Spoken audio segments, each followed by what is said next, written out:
Ya makanya eh bikin channel ini saya nggak pernah bilang kepada kalian semuanya minta like, minta subscribe, karena saya ingin bersedekah, saya ingin berbagi tentang apa yang sudah saya alami beberapa waktu kemarin kepada kalian yang mungkin saat ini masih berkutat dan bergelut dengan hutang.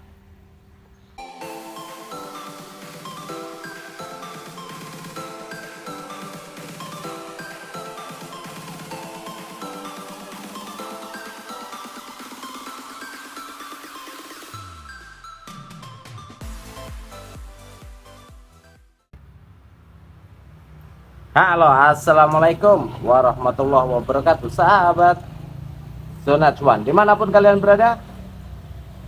Kali ini kita syutingnya ambil videonya itu pagi menjelang siang, kawan-kawan semua. Ya biasanya sih malam, karena kalau malam itu otak jadi fresh, banyak ide-ide, inspirasi dan motivasi itu tertangkap di situ. Tapi kali ini kita siang, teman-teman. Ya, karena pengen mengawali hari itu dengan perasaan semangat.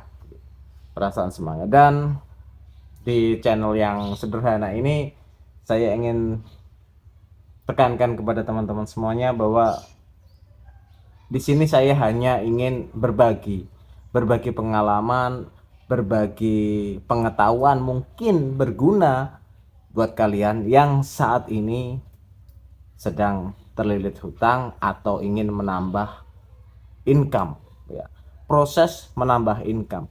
Makanya saya membuat channel ini. Saya tidak pernah, teman-teman semuanya, untuk mengatakan kepada kalian subscribe channel ini, like channel ini, apapun lah itu. Nggak pernah saya. Kalian bisa cek video saya satu persatu. Hanya dengan video yang cara pengambilannya sederhana ini,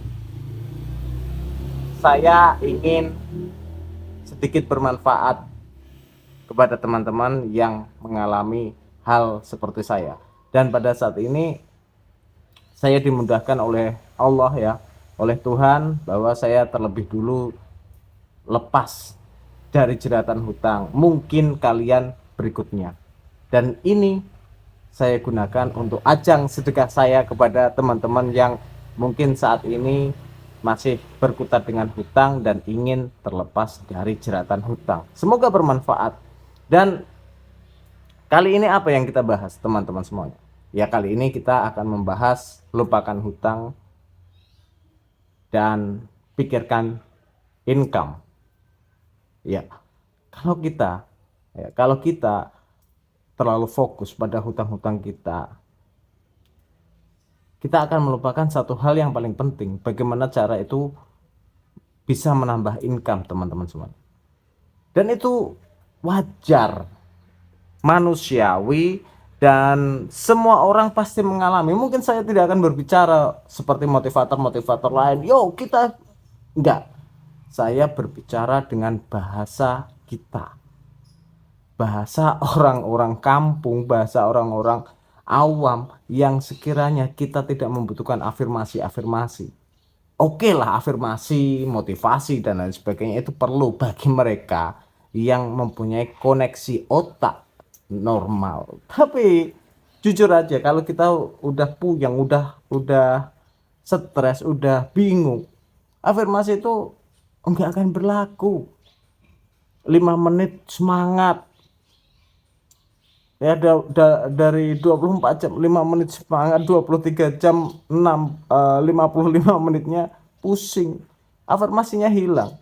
Tapi ini hanya menularkan sedikit pengalaman teman-teman semuanya, bahwa ketika kita terlalu fokus dalam memikirkan membayar hutang, melunasi hutang dan lain sebagainya, kita lupa yang namanya menambah income. Padahal itu kadang-kadang ada di depan mata kita. Peluang menambah income itu ada di depan mata kita, teman-teman semua. Hanya saja karena kita itu ingin cepat melunasi hutang, membayar hutang, sedikit pun income itu kita menganggap remeh. Iya, kita menganggap remeh, padahal itu bisa dilakukan tanpa apa ya, tanpa mengeluarkan tenaga atau biaya yang ekstra besar, modal ibaratnya kalau bisnis. Lalu apa saja sih cara menaikkan income itu dengan sedikit usaha aja, sedikit usaha aja. Juga nggak perlu banyak-banyak modal karena kita hanya memerlukan handphone. Ya, yang pertama, kalau kita terjebak dalam hutang dan tidak ada modal usaha lagi, jadilah yang namanya, yang pertama itu afiliator. Afiliator marketing, atau bahasa bahasa kita itu makelar lah. Iya, bahasa kita itu makelar, bahasa kerennya afiliator gitu aja lah, makelar. Jadi kita tanpa mengeluarkan banyak biaya teman-teman semuanya, kita hanya menawarkan produk orang lain atau barang orang lain, dan kita mendapatkan fee, komisi. Itu bisa untuk menambah income, set income kita. Bisa, kalian bisa scroll scroll media sosial kalian, Facebook kalian dan lain sebagainya, cari pelanggan, cari cari calon konsumen. Lalu setelah itu cari yang punya barang, atau cari yang punya barang dulu, minta izin untuk dijualkan, minta izin untuk dapat komisi dan lain sebagainya. Bisa, bisa.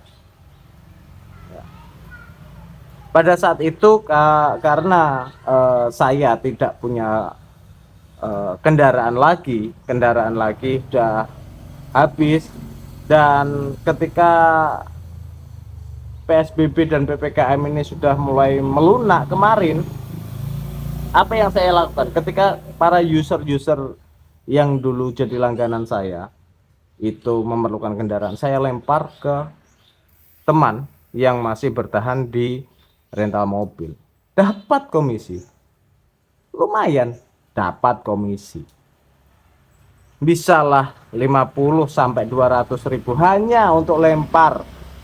Ini konsumen saya dulu, saya udah nggak rental mobilnya, layani kamu. Dapat satu konsumen ada yang 50 ribu, satu konsumen bisa dapat fee 75 sampai 200 ribu. Not bad, kita nggak mengeluarkan apa-apa kok. Itu teman-teman, naikkan income apapun caranya, jangan pernah malu. Atau mungkin ketika kalian tidak apa namanya, eh, bakat ya, tidak punya channel untuk jadi afiliator atau maklar, ini bisa di yang lain. Misalnya yang kedua, tanpa usaha yang terlalu berat, tanpa modal yang terlalu banyak, kalian bisa membuka toko lewat aplikasi toko online. Kenapa? Kalian buka aja dulu, kalian daftarkan kalian di toko online, apakah itu Shopee, Tokopedia dan lain sebagainya, terhadap produk yang sekiranya diminati oleh orang untuk beli di toko kalian, di toko online itu. Loh, terus nanti barangnya gimana? Kalau sudah ada order, baru kalian ambil barangnya. Kalau sudah ada order, jadi kalian nggak perlu nyetok teman-teman semuanya. Atau mungkin kalian bisa, misalnya kalian jualannya itu adalah kopi ya, kopi khas daerah kalian. Misalnya setiap daerah ada ciri khas kopi masing-masing. Kopi khas Kediri, ibaratnya gitu. Kalian nggak punya barangnya, tapi teman kalian, tetangga kalian ada yang jualan warung yang jualan kopi itu, ambil dulu atau beli di situ. Atau mungkin kalian ada uang sedikit, bisa kalian kulak dari pasar atau dari produsennya langsung biar lebih murah. Begitu teman-teman semuanya. Jadi intinya apa? Intinya ketika kita terfokus untuk membayar hutang, kita lupa bahwa kita harus menaikkan income. Banyak sekali bisnis-bisnis yang tidak membutuhkan modal dan usaha yang terlalu banyak. Nanti akan kita jelaskan di video berikutnya. Ini hanya sekedar ya pembukaan lah, biar mindset kita jangan terlalu memikirkan depresi, perkara hutang, jatuh tempo dan lain sebagainya. Oke, itu dipikir, tapi jangan terlalu dalam, karena hutang itu nggak akan lunas kalau dipikir aja teman-teman semuanya. Kalau dibayar lunas, hutang nggak akan lunas meskipun kita berdoa siang malam. Kalau kita tanpa usaha, banyak yang protes kemarin Kak, saya katakan bahwa hutang itu nggak akan bisa lunas hanya dengan berdoa. Itu banyak yang protes, mungkin persepsinya berbeda ya, persepsinya berbeda, dan saya nggak akan menyalahkan, karena usaha dan doa ini satu kesatuan. Tapi yang paling lebih diutamakan adalah usaha dulu, baru berdoa untuk meminta kemudahan. Dan selalu setiap hari pun kita berdoa untuk dimudahkan dari hari ke hari. Itu yang bisa saya sampaikan kepada teman-teman semuanya. Kalau ada pengalaman, kalau ada permasalahan, mungkin bisa di-share di kolom komentar. Sekian, wassalamualaikum warahmatullahi wabarakatuh.